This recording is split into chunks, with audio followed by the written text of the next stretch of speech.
Olá, eu sou Maíra Cota, sou advogada, sócia fundadora da Bastet Compliance de Gênero, mestre e doutoranda em política pela New School, instituição também onde sou professora. E hoje eu estou aqui nesse vídeo para falar com vocês sobre o assédio sexual contra mulheres em tempos de pandemia. Como a gente já sabia, por pesquisas em outros países e agora confirmados, números confirmados também no Brasil, pela recente pesquisa do Instituto Think Olga, o assédio sexual é uma realidade para pelo menos metade das mulheres no país.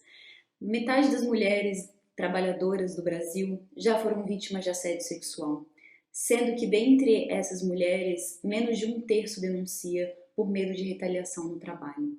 Em tempos de pandemia, não temos muitas razões para achar que a situação melhorou. Ao contrário, a situação muito provavelmente piorou para as mulheres.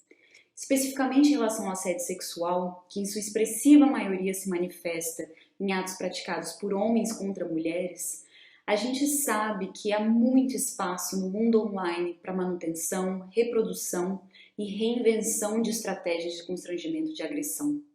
Antes da pandemia, os escritórios, as salas de reuniões, as baias individuais, os hot desks, estúdios, sets, ateliês, tudo isso eram espaços em que as mulheres não apenas lidavam com as demandas do trabalho, mas também tinham que lidar com o assédio sexual de seus chefes e colegas. Desde que a Covid-19 impôs o trabalho remoto a milhões de trabalhadoras no mundo todo, muitas mulheres avaliaram que a nova rotina traria desafios com o acúmulo do trabalho doméstico, mas que a distância física dos homens com que trabalham, ao menos aliviaria temporariamente a rotina de assédio.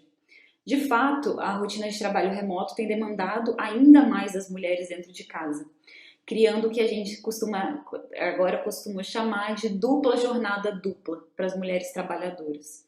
O assédio sexual, entretanto, ele não parece ter diminuído significativamente. E aqui eu dou um número para vocês que me chamou muita atenção. Na Inglaterra, desde que a política de lockdown começou, o número de mulheres que denunciaram terem sido vítimas do que a gente chama de revenge porn, ou seja, tiveram fotos íntimas expostas ou foram ameaçadas de terem suas fotos íntimas expostas, aumentou significativamente. Duplicou o número de casos de investigação que foram abertos nas primeiras 4 semanas de lockdown. Enquanto alguns locais de trabalho se preparam para reabrir agora nesse momento, as mulheres vão ter de lidar com o retorno do assédio sexual presencial e com os resíduos do aumento da exposição ao assédio online. Tudo isso tendo de lidar com filhos cujas escolas ainda não estão em funcionamento. Se o mundo do trabalho já era sistematicamente hostil às mulheres antes da pandemia, não parece haver motivos para sermos otimistas com a nova conjuntura. A expectativa de que a presença física dificultaria as práticas de assédio sexual, microagressões, comportamentos inapropriados, o que se vê em realidade é que a intensificação da vida online criou novas avenidas para essas práticas. O assédio sexual, ao invés de ter perdido forças, ele ganhou novos instrumentos em seu repertório. Seguindo o exemplo de conselhos distribuídos no início da pandemia por alguns, os assediadores, eles diversificaram seu portfólio. Eles aproveitaram a oportunidade da pandemia para inovarem as suas técnicas de assédio. O mundo do trabalho, durante a pandemia, entrou na casa das mulheres pelo home office.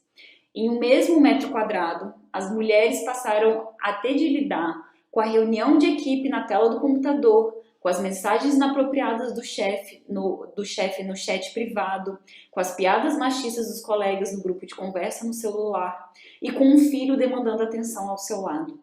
Os problemas da casa e do trabalho se concentraram e se potencializaram. Os desafios das empresas que são sérias, das instituições e organizações que se preocupam com o bem-estar das mulheres no ambiente de trabalho é justamente reforçar o compromisso de combater internamente o assédio sexual contra as mulheres e de criar ambientes de trabalho não tóxicos e livres de microagressões.